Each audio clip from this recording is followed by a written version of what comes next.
Buenas tardes, ahora me tocó a mí. Reciban un fuerte saludo y abrazo de parte de mi esposo. Ahorita está compartiendo en la iglesia de Nuevo Laredo, después se pasaría a la de Laredo, Texas, pero reciban un fuerte abrazo de parte de él. Y bien, pues vamos a pedirle al Señor que Él nos hable, que Él sea el que nos hable en esta ya casi tarde y que prepare nuestro corazón para que seamos esa tierra fértil, esa tierra sensible para que su palabra produzca un fruto al 100%. Señor, gracias por tu amor, por tu fidelidad. Gracias, Señor, porque tú eres quien nos habla, tú eres quien nos transforma. Señor, donde tú depositas tu palabra de fe para llevarnos a algo nuevo, para llevarnos a conquistas, para llevarnos a lo que tú tienes planeado para nuestra vida. Señor, hoy recibe toda gloria, toda adoración y sé tú, Señor, el que nos enseñes, sé tú el que ministres en esta hora, sé tú, Señor, el que toques nuestra vida en el nombre precioso de Cristo Jesús. Amén. Bien, pues a mí me gusta mucho leer la historia del pueblo de Israel y bueno, estudiando la parte de cuando había reyes, recordamos el primer rey que fue Saúl y luego David, después Salomón. Vemos que después de Salomón se divide la nación, recordamos esto, se queda el reino del norte y el reino del sur. El reino del norte es Israel, el reino del norte es Judá.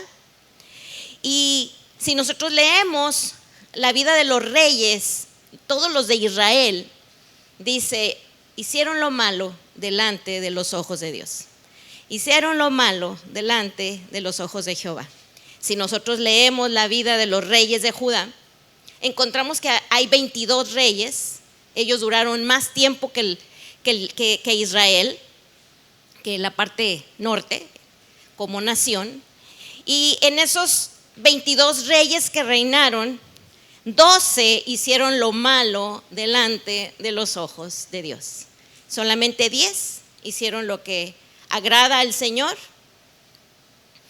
Y en esos 12, más o menos son como 120 años, duraban menos los reyes que hacían lo malo, pero los reyes que hacían la voluntad de Dios, más o menos fueron como 343 años.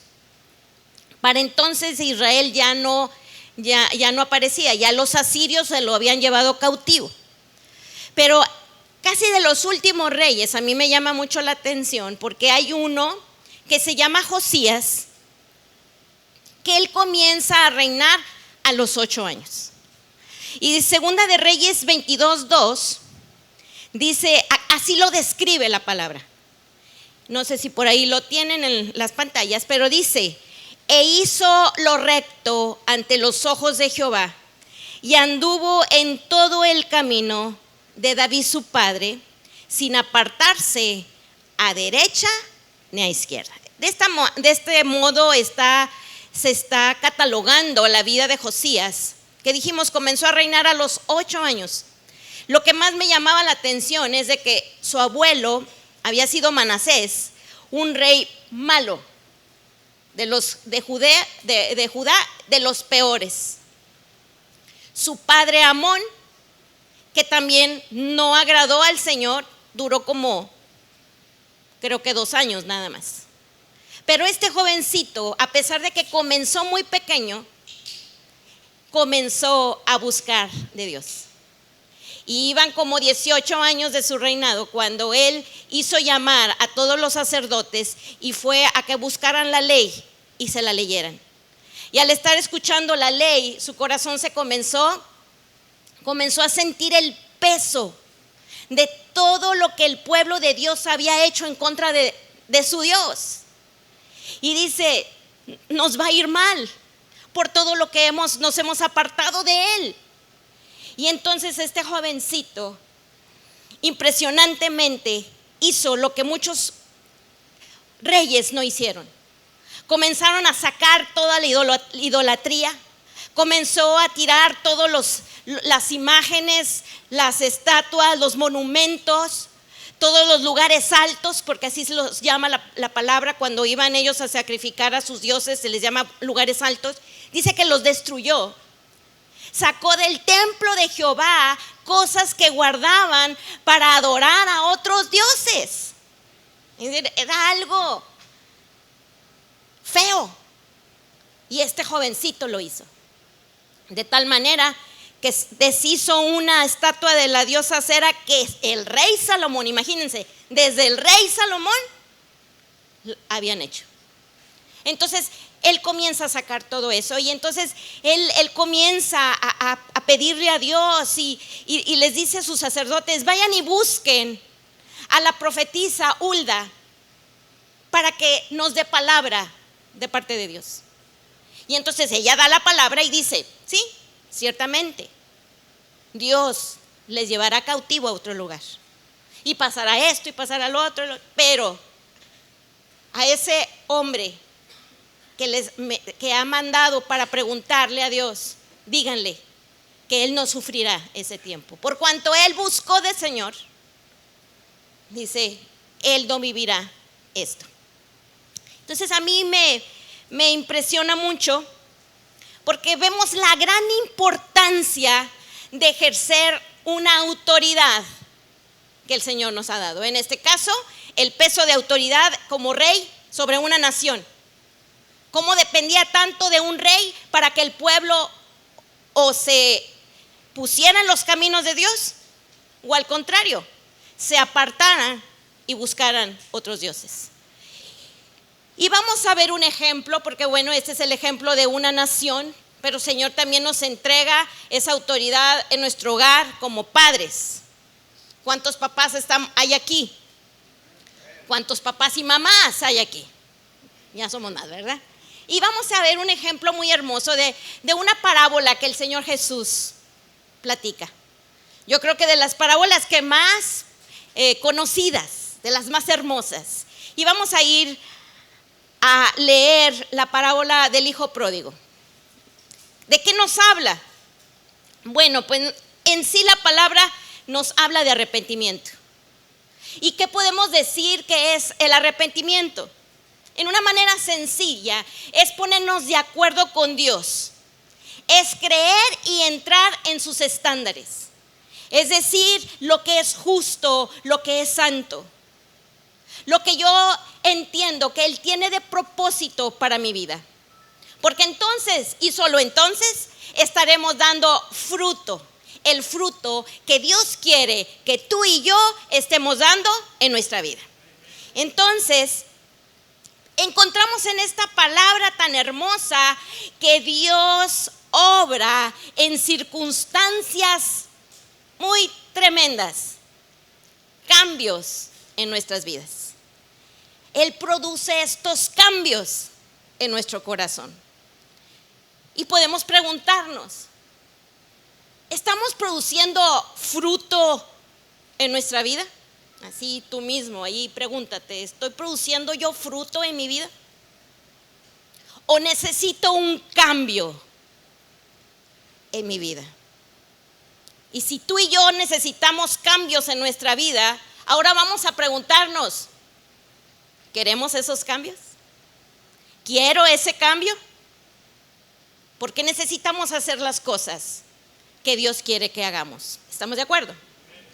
Y vamos a ir a Lucas y vamos a irlo estudiando. Lucas capítulo 15 y vamos a leer a partir del versículo 11.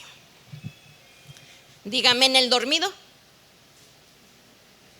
O no hay ni uno dormido o todos ya se durmieron, ¿verdad? Lucas 11 y dice, también dijo, un hombre tenía 2 hijos. Dice, está describiendo que aquí hay un hombre que tenía 2 hijos. Y cuando nosotros encontramos en la palabra, cuando nos habla de 2, muchas veces nos está hablando de 2 opiniones diferentes, de 2 enfoques. Y un ejemplo podemos ver cuando la palabra habla del hombre prudente y del hombre insensato. El que construye sobre la roca el que construye sobre la arena, ¿sí? Y entonces aquí vemos dos hijos que no están caminando en unidad, dos hijos que son muy diferentes, ¿sí? Versículo 12. Y el menor de ellos dijo a su padre: Padre, dame la parte de los bienes que me corresponde. Y les repartió los bienes. Estamos encontrando aquí que el hijo menor viene con su papá y le dice: papá, dame mi herencia. Y para nosotros los de Occidente estamos acostumbrados a que si hablamos de herencia es porque la persona que va a heredar ya murió. Es decir, es muy raro que se herede en vida. Sin embargo, para los judíos no es así. Para los judíos era algo normal. Porque cuando los jóvenes o los hijos tenían ya la edad para poder hacer su propia vida, solamente le informarían a la familia que ya estaban listos y que les entregaran esa herencia. El menor, porque aquí nada más son dos hijos, dice que el menor solo iba a tener una herencia en dinero, porque el mayor heredaba todos los terrenos, todas las propiedades que el padre tiene, irían para el mayor. Entonces, el menor llevaría una herencia en dinero. ¿Estamos de acuerdo? Entonces, el hijo menor tomaría esa herencia, ese dinero, se iría de su familia para poder comenzar una nueva, para poderla invertir tal vez comprando un terreno, tal vez haciendo un negocio, para comenzar a construir una herencia para sus hijos y sus descendientes. Entonces estamos encontrando que hasta aquí no hay nada inusual en esta familia judía, sino que muy probablemente la familia ya estaba esperando que el hijo menor se pusiera las pilas y tuviera el deseo de ir a formar una nueva familia. No estaba pidiendo nada incorrecto el hijo menor, porque, bueno, él quería comenzar una nueva vida. Sin embargo, aquí tenemos que preguntarnos, ¿qué tipo de vida quería empezar? ¿Era un hijo fiel? ¿Estaba comprometido con el Dios de sus padres? ¿Estaba comprometido con el Dios de Israel? Entonces, en esta parábola vamos a aprender tres cosas importantes. Y la número uno, el punto número uno, es que el padre da su vida. Y lo vamos a analizar. Versículo 12 lo volvemos a leer y dice: y el menor de ellos dijo a su padre: Padre, dame la parte de los bienes que me corresponde. Y les repartió los bienes. Y esta parte, cuando dice y les repartió los bienes, en el original no dice bienes, sino dice que les repartió su vida. Entonces, repartió entre ellos su vida, porque aquí en el original griego es una palabra que es bios, donde conocemos biología, ¿sí? La ciencia que habla de la vida humana. Entonces, estamos viendo que este padre, dice, les repartió a ellos su vida. ¿Por qué? Porque el padre lo que había logrado durante años, trabajando con diligencia, con su esfuerzo, con todo lo que él pudo, acumuló una herencia para sus hijos. Entonces estamos viendo que el padre no estaba ofendido porque el hijo viniera a pedirle la herencia, ¿ok? no estaba ofendido, sino que él con gozo, él dividió entre los dos su vida. Porque dijimos que esto no es inusual en la cultura judía. Versículo 13. No muchos días después, juntándolo todo, el hijo menor se fue lejos a una provincia apartada y ahí desperdició sus bienes viviendo perdidamente. ¿A dónde se fue? Dice aquí que se fue a una provincia lejana. Me está hablando de que se fue lejos de Israel. Encontramos que la tierra de Israel es una nación que Dios escogió, que Dios amó y le entregó su ley para que ellos se rigieran por su ley. Entonces estamos encontrando que Israel está conectado con la palabra de Dios. ¿Sí? Entonces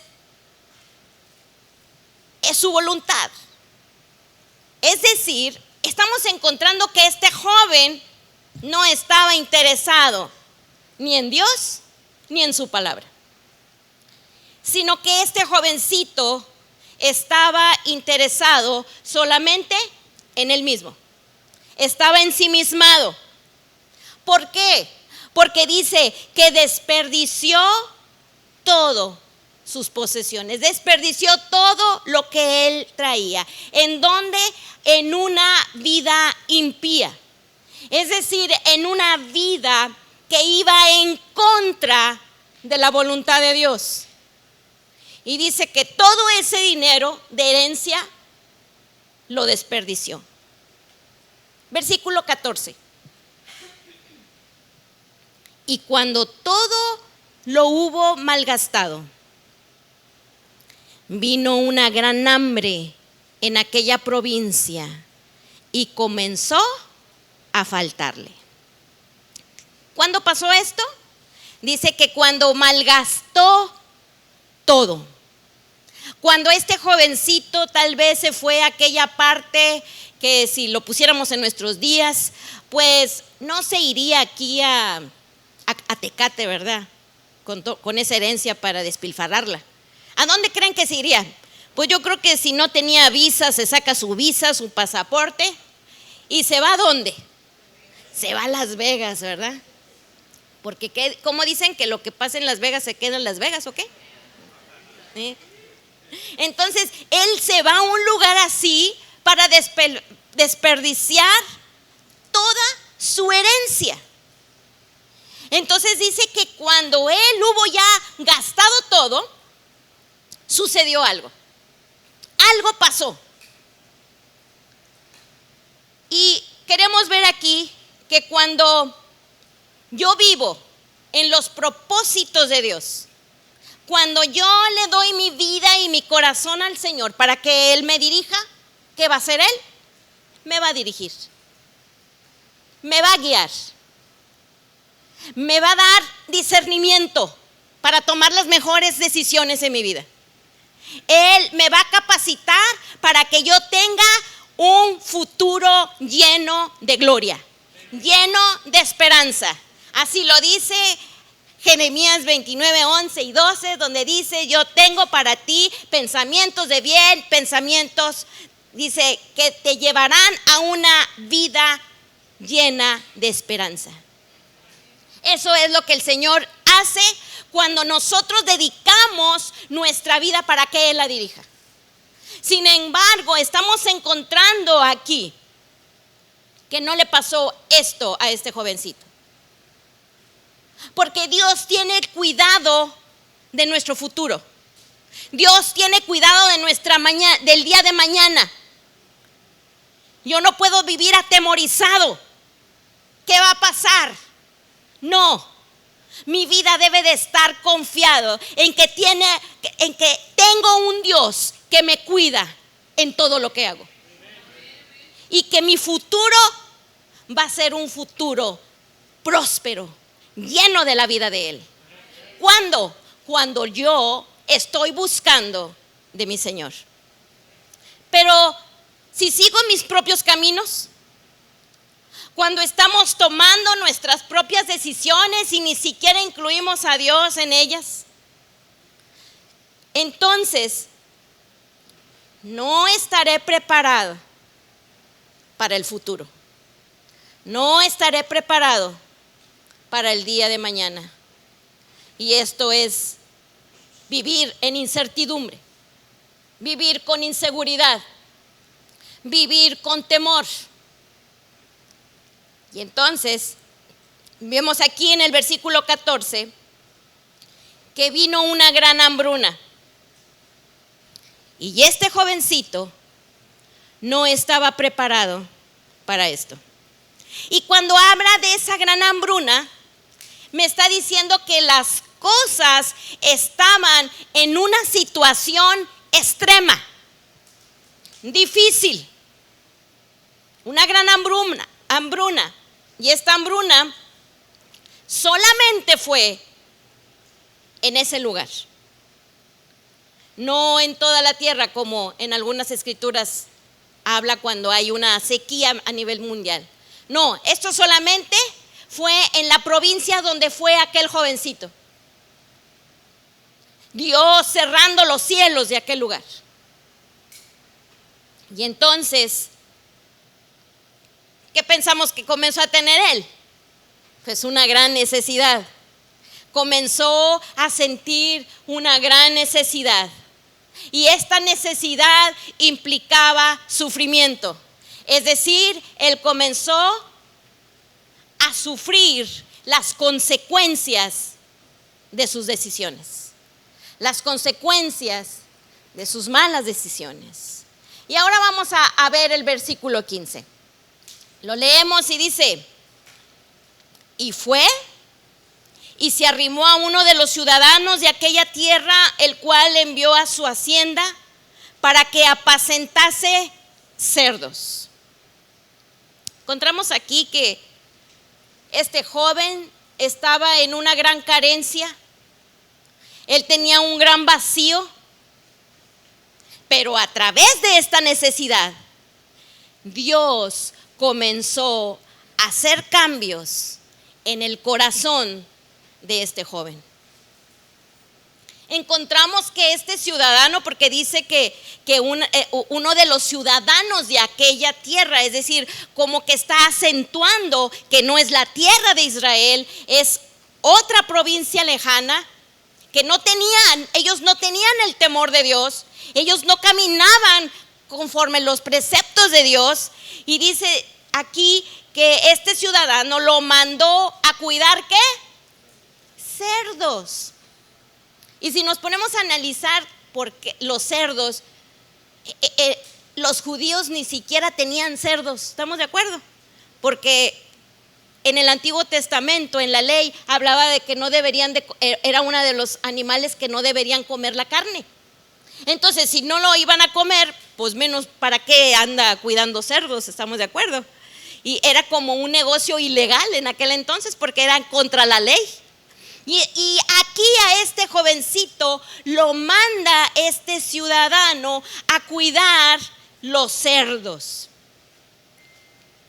Imagínate, un joven que estaba acostumbrado a la buena vida, porque venía de una familia adinerada, una familia rica, pero ante esa necesidad estaba cayendo como en lo más bajo de ese entonces, y para los judíos como algo hasta vergonzoso, porque era cuidar animales que el Señor no quería que ellos comieran. Y entonces dice aquí que estaba cuidando esos animalitos. Y dice, y deseaba, en el versículo 16, dice, y deseaba llenar su vientre de las algarrobas que comían los cerdos, pero nadie le daba. ¿Qué comen los cerdos? Pues toda la basura, ¿sí? Los desperdicios, lo que ya nosotros ya no vamos a consumir, pues se lo avientan a los puerquitos, ¿sí? Y entonces dice que él estaba deseando comer esa basura, porque había una gran necesidad en su vientre para poder ser llenado. Pero dice aquí que nadie le daba. Él no estaba rodeado de su familia. Él no estaba rodeado de eso, es decir, ciudadanos igual que él, o sea, judíos. No, nadie lo conocía. Y dice aquí que nadie le ayudó a este jovencito. Versículo 17. Y volviendo en sí. Ah, qué tremenda palabra, ¿verdad? Dice, y volviendo en sí, comenzó un cambio aquí en su mente. Dice, y volviendo en sí. Aquí nos habla de que él vino a ser, vino a pensar, comenzó a decidir como él lo hacía cuando estaba en la casa de su padre.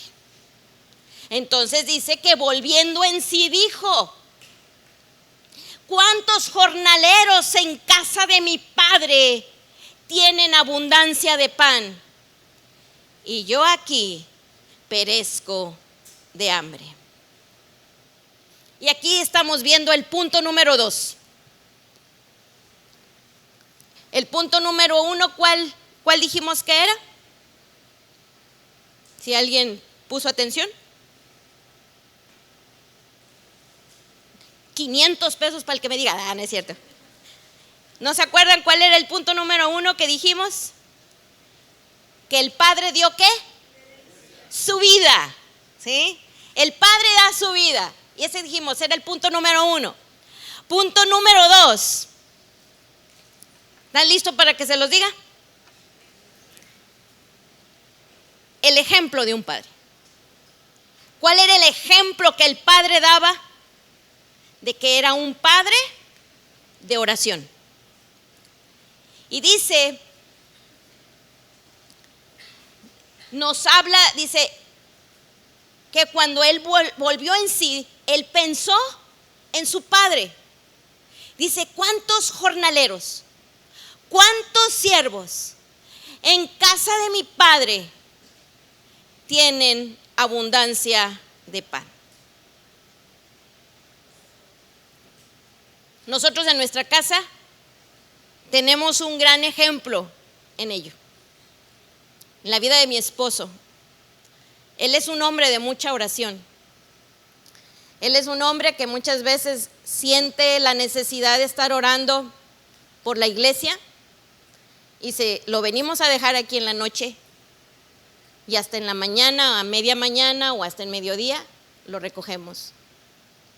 Porque él está orando por cada familia. Él está orando por cada matrimonio. Aún de los que dejan de venir, para que el Señor los traiga. Amén. Pero el Señor, es decir, Dios le ha puesto esto y para nosotros ha sido de mucho ejemplo su vida de oración. Entonces, aquí yo me ponía a pensar y yo veo en esta parábola tan hermosa donde Dios nos está hablando, yo no veo en ninguna parte, ni desde el principio hasta el fin, veo la intervención de una mamá. Aquí está hablando del papá. Y para mí esto habla mucho. Como Dios tiene una bendición muy especial para cada hombre de familia, para cada esposo, para cada papá y para los jóvenes que están solteros. Y Dios quiere poner un sello en su corazón para que cuando hagan una familia, ellos lo sepan. Qué hermoso, ¿verdad? Y entonces aquí vemos que este joven recordó a su papá. En casa de mi padre, él dijo, los siervos de mi padre tienen abundancia de pan. Y esta palabra pan nos está hablando no solamente de comida, sino nos habla de sustento. hablan de provisión, donde el hombre, Dios le capacita para que sea un proveedor para su casa, que sea ese hombre que sustente, y no nada más en lo económico, sino en todas las áreas que la familia necesita. Hay una unción que el Señor deposita en cada varón, en cada esposo, en cada padre de familia. Y Dios esto lo hablaba muy fuerte en mi corazón, porque yo podía entender que Dios quiere traer familias enteras a nuestra iglesia. Y Él quiere que cada familia camine en sus estándares, camine en su voluntad, que cada familia sea bendecido por un sacerdote y un pastor que Él pone en cada hogar, en el nombre de Jesús. Amén. Entonces, este es un tiempo donde Dios está levantando la vida de los papás, la vida de los padres, la vida de los esposos, la vida de los jóvenes que están siendo preparados para que el día de mañana ellos emprendan y abran y comiencen una familia en Cristo, en el nombre de Jesús. Amén. Y dijimos que esta palabra pan, dice, podemos encontrar el mayor de los ejemplos de nuestro papá Dios proveyendo para su pueblo. ¿Por qué? Porque allá en Jerusalén, cerca de Jerusalén, allá hay un pueblecito llamado Belén. ¿Quién nació en Belén? Nuestro Señor Jesús, nuestro Salvador. Y esa palabra Belén significa casa de pan. Entonces Dios proveyó para sus hijos, proveyó para su pueblo el pan de vida que se llama Jesús.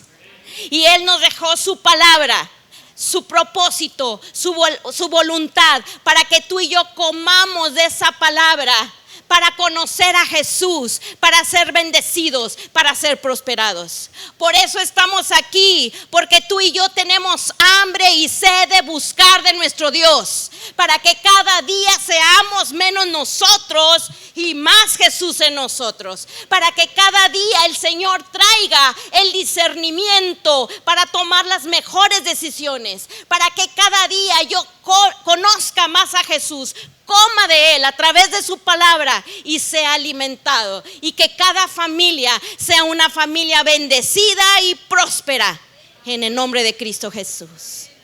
Y entonces Él nos proveyó vida, esta vida que se encuentra en su palabra, para que tú y yo podamos vivir en la voluntad preciosa de nuestro amado Dios. Y seguimos leyendo versículo 18. Y dice: me levantaré, iré a mi padre y le diré: Padre, he pecado contra el cielo y contra ti. Y es muy interesante cuando vemos que esta palabra, porque el joven está pensando, estos son pensamientos que están viniendo a su vida. Él está pensando lo que va a hacer, porque dijimos en el verso anterior, había comenzado a provocarse ante esa necesidad un cambio, porque Dios, a los que amamos a Dios, todas las cosas nos ayudan para bien, amén. Entonces Dios está transformando toda esta situación difícil para provocar un cambio en el corazón de este joven. Y entonces dice: me levantaré. Y esta palabra se aplica cuando hay un llamado de Dios para responderle a Él, para obedecer su palabra. Y esto implica que haya un cambio, como una respuesta al arrepentimiento. Ese arrepentimiento que es un cambio completamente en nuestra manera de pensar, en la manera de ver. Porque si encontramos este hijo pródigo, cada vez se alejaba más del padre. Él no había volteado a ver al padre. Él ni siquiera se había acordado de su padre. Hasta que hubo una gran necesidad. Y entonces fue cuando él volvió en sí, reaccionó, comenzó a pensar como pensaba cuando estaba con su padre. Y entonces aquí se está provocando un arrepentimiento en su corazón, donde él ya voltea nuevamente hacia la casa de su padre. Y él dijo: me levantaré e iré. Entonces encontramos que aquí ya estaba un arrepentimiento. Cuando, volvemos a decirlo, cuando dice me levantaré, esta palabra se aplica cuando hay un llamado de Dios y yo respondo. Si Dios dice: ¿quién quiere ser un papá siendo transformado por mi presencia? Y él dice: yo. ¿Sí? ¿Qué haces? Me levanto y digo: sí, Señor, yo lo quiero. Entonces es esta palabra que se aplica aquí, de donde yo estoy a donde Dios me quiere tener. Aquí estaba el hijo pródigo y se tenía que levantar porque Dios no lo quería en este lugar. Él lo quería acá, junto con su pueblo, junto con los suyos, allí en casa de su padre, siendo restaurado, siendo prosperado, siendo bendecido, así como a ti y a mí el Señor nos trae a este lugar para ser alimentados y fortalecidos por su mano de amor. Y entonces, cuando yo me rindo a los propósitos de Dios, cuando no es a mis planes, no es a mi manera, sino a la suya. No es como yo pienso, sino como Dios quiere. Es ahí cuando yo quiero cumplir su voluntad, su propósito en mí. Y él dice: iré a mi padre. Aquí se está produciendo, dijimos, ese arrepentimiento. Versículo 19. Y dice: ya no soy digno de ser llamado tu hijo. Hazme como a uno de tus jornaleros. Dijimos, aquí ya estamos viendo que el joven ya no está ensimismado, ya no está tal vez ese orgullo, esa vanagloria, esa soberbia de querer ir a despilfarrar todo lo que tenía, no importándole nada, sino encontramos que comienza a caminar en su corazón humildad. Dice que ya no se sentía digno, porque sabía que al ir a la casa de su padre, él ya no podía esperar nada de su padre. ¿Por qué? Porque la herencia al que le pertenecía ya se la habían entregado y él había gastado. Por eso está diciendo, dice: hazme como a uno de tus jornaleros, como a un siervo. No pido otra cosa, pero yo sé que los siervos, mi padre los bendice bien, les da suficiente pan. Entonces dijimos, todo esto era como los pensamientos que él quería venir a decirle al padre. Versículo 20. Y entonces dice: y levantándose, vino a su padre. Y cuando aún estaba lejos, esto yo creo que es de lo más hermoso de esta parábola. Dice: y cuando aún estaba lejos, lo vio su padre y fue movido a misericordia. Y corrió y se echó sobre su cuello y le besó. Se levantó y vino a su padre. Y aquí vemos algo muy importante de nuestro punto número 2, que dijimos que el Padre es un ejemplo, que el Padre ora, es un hombre de oración, porque dice que todavía estaba a una distancia lejana, pero su Padre ya le había visto. ¿Y cómo podemos explicarnos que ya le vio si estaba tan lejos? Porque el Padre estaba orando y Dios respondió la oración de este Padre. Él oraba para el regreso de su hijo. Él oraba por el arrepentimiento de su hijo, para que el Señor se lo regresara nuevamente. Y entonces encontramos cómo Dios bendice la oración de un padre hacia sus hijos. Amén. Vamos a ver el punto número 3, porque el punto número 3 es que el Padre perdona. Verso 20. Nuevamente dice, y levantándose vino a su padre, y cuando aún estaba lejos, lo vio su padre, y fue movido a misericordia. Dice, fue movido a misericordia. Tuvo compasión. Fue movido a esa misericordia de parte de Dios. Encontramos que este padre estaba perdonando la ofensa, porque él había repartido su herencia. Dijimos, él había repartido su vida.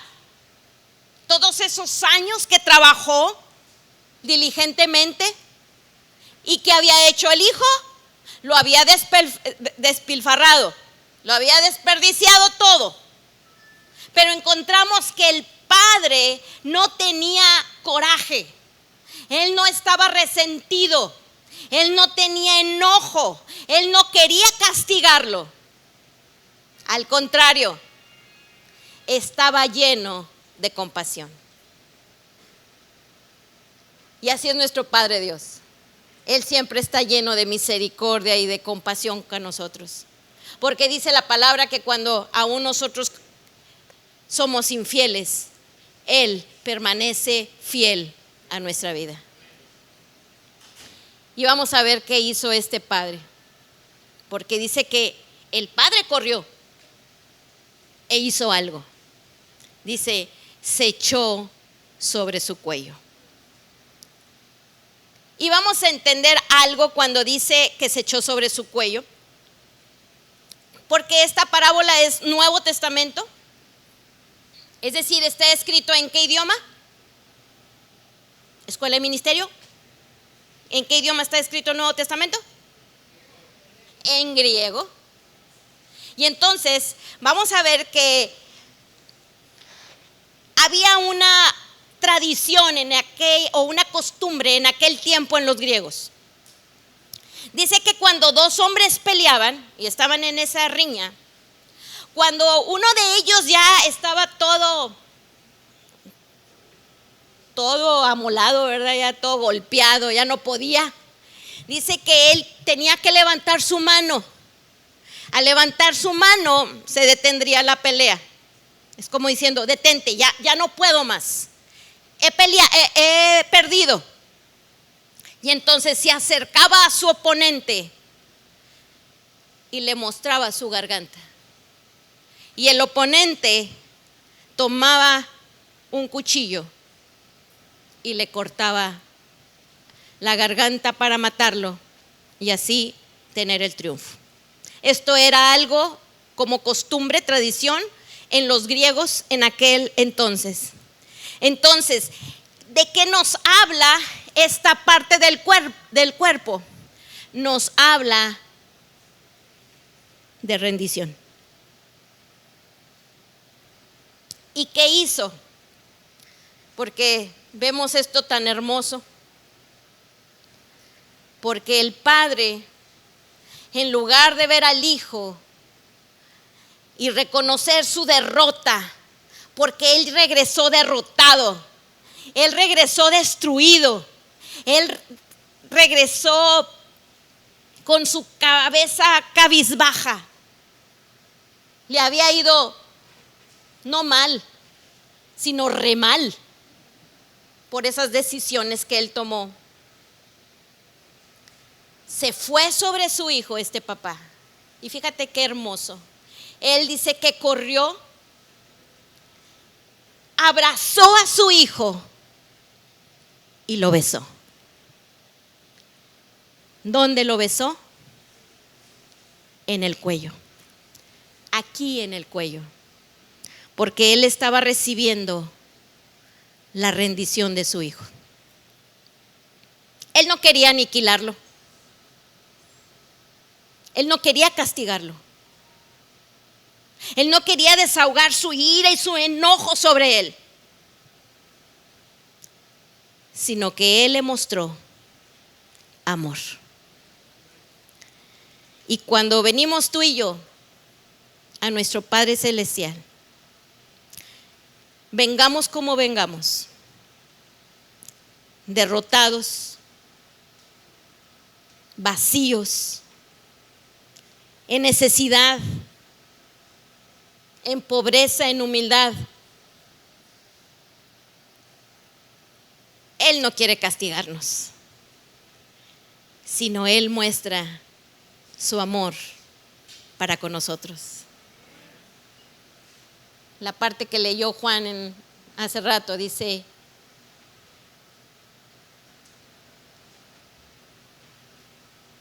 que el amor del Padre ha sido derramado sobre nuestros corazones por el Espíritu Santo. Dice, y este amor, dice, y esta esperanza no avergüenza. Tenemos un Dios que no nos avergüenza. Tenemos un Dios que tiene cuidado de nuestra vida.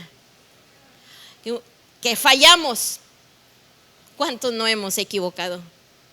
¿Cuántos no hemos tomado malas decisiones? ¿Cuánto hemos fallado a nuestro Dios? Pero cuando venimos a Él, Él nos abraza con su amor. Y Él nos da una nueva oportunidad para levantarnos y comenzar tal vez de cero, pero a veces comenzamos de mucho para seguir en la voluntad de nuestro Dios. ¿Y qué hizo Él? Este Padre, ¿qué más hizo? Bueno, dice que corrió y le dio ese beso. ¿Pero qué significa ese beso? Bueno, el beso es muy importante, porque un beso representa compromiso. Y este Padre representa a nuestro Padre Celestial, a nuestro Dios, que está comprometido contigo y conmigo.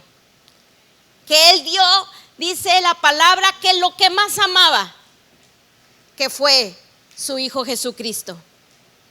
¿Para qué?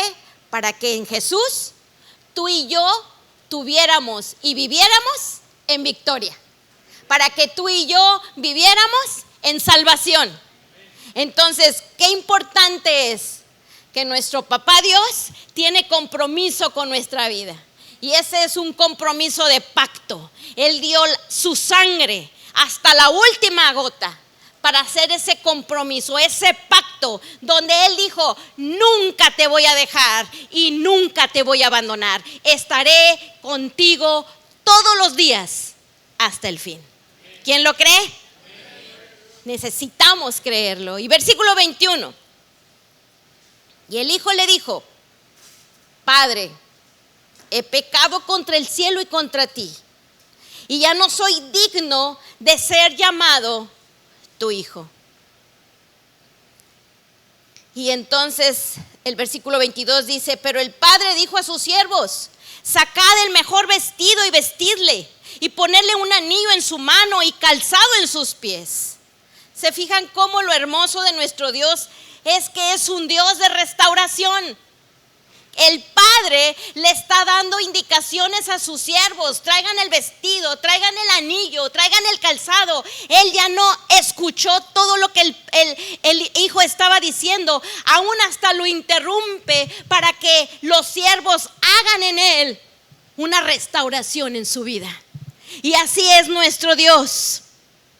Y Dios quiere recordarnos que Él es quien nos capacita, Él es el que nos ha dado las armas para vencer en todo momento difícil en nuestra vida.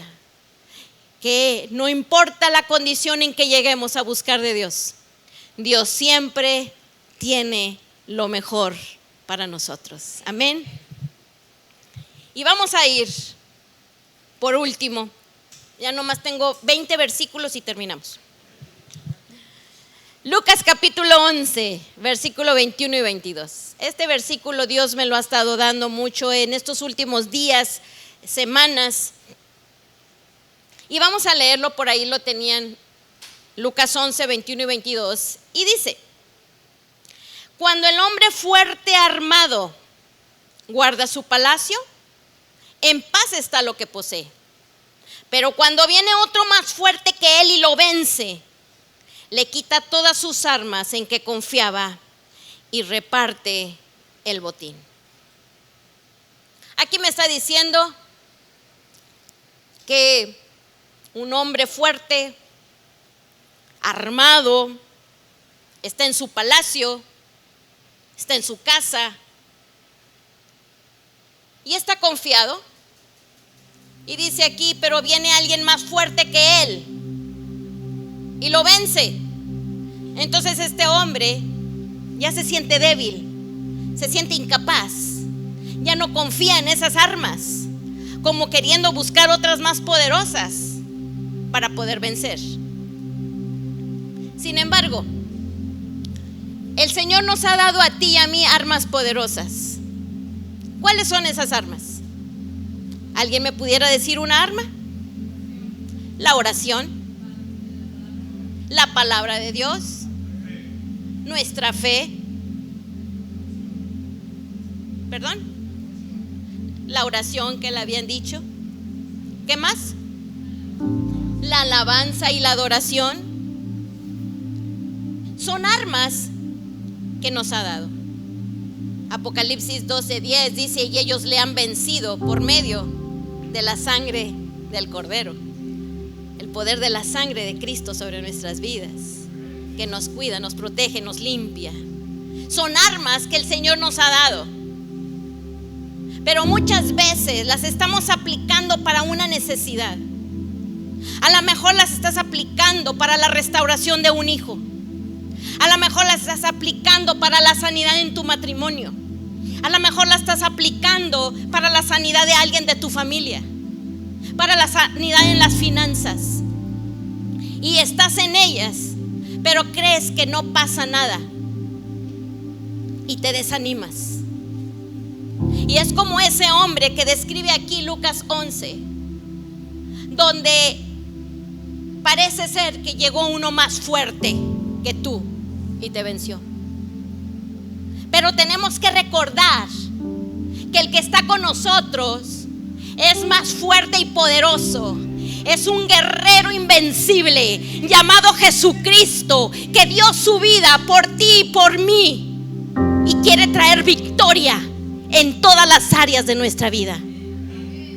Esas armas son poderosas, dice, para destrucción de fortalezas, derribando todo argumento y toda altivez que se levante en contra del conocimiento de Jesús. Esas armas, no debemos perder nuestra fe en que Dios usará esas armas para darnos la victoria en cada necesidad en cual estemos pasando, en nuestra vida, en las finanzas, en la salud, en las relaciones. ¿Cuál es tu necesidad?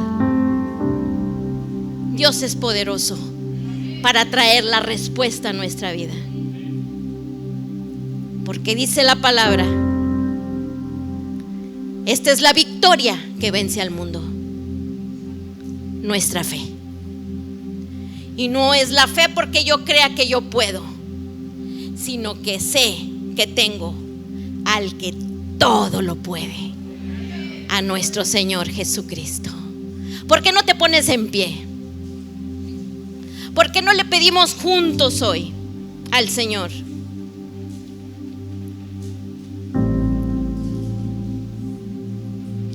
Que queremos Tal vez venimos como el hijo pródigo. Tal vez tomamos malas decisiones.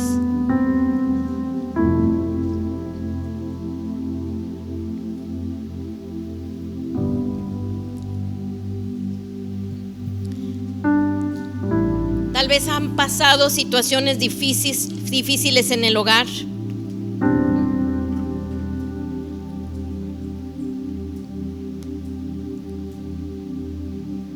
Tal vez por alejarnos del Señor, muchas veces vivimos consecuencias drásticas, tristes. Pero dijimos, Dios es un Dios que restaura, es un Dios que levanta, es un Dios que nos lleva más.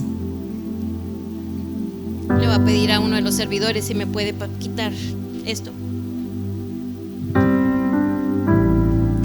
Y hoy cerramos nuestros ojos. Hoy visualiza tu vida.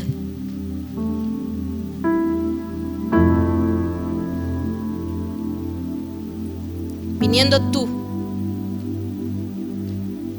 con tu papá Dios, que Él corre hacia ti, Él te abraza, Él te besa diciendo: yo tengo un compromiso con tu vida. He determinado bendecirte. He determinado prosperar tu vida. No te alejes. No te alejes de mí, dice el Señor.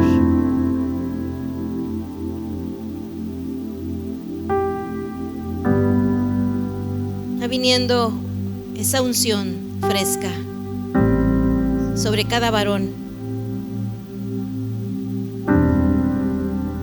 Esa unción que capacita está viniendo hoy sobre sus vidas. Y pronto será el encuentro de varones. Y yo te animo a que reserves esos días. Pidas permiso. El viernes, tal vez el sábado, si no lo trabajas, pues no. Pero que vengas a disfrutar de lo que Dios tiene en este encuentro para ti. Si nunca lo has vivido, para tomarlo. Y si ya lo has vivido, para hacer esa frescura que renueva tu vida.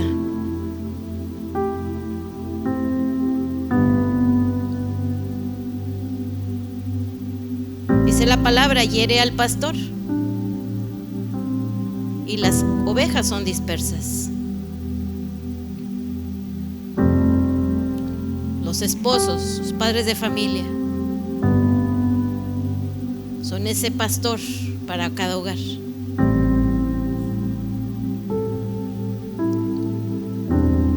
Y hoy el Señor quiere levantar y fortalecer tu fe. Hoy el Señor quiere quitar todo desánimo. Hoy el Señor quiere quitar de tu corazón y de tu mente toda culpa. Hoy el Señor quiere quitar de ti toda condenación. Quiere quitar de ti toda opresión. Todo lo que el enemigo había querido venir a poner sobre ti, sobre tus hombros, como una carga, como una pesadez. El hacer tener pensamientos de que no puedes, de tener incertidumbre con el día de mañana, caminar en inseguridad, caminar en temor. Dios quiere quitarlo. Dios quiere hacerte ese hombre de oración.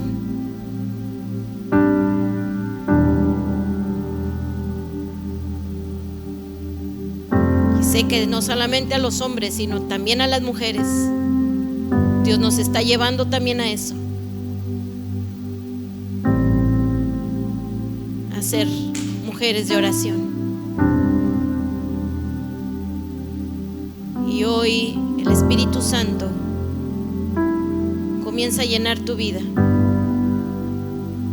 Hoy el Espíritu Santo comienza a llenar tu corazón en fe. Esa unción fresca, esa unción que pudre yugos, dice la palabra. Aquello que tal vez internamente has estado luchando contigo mismo, hoy la unción pudre todo eso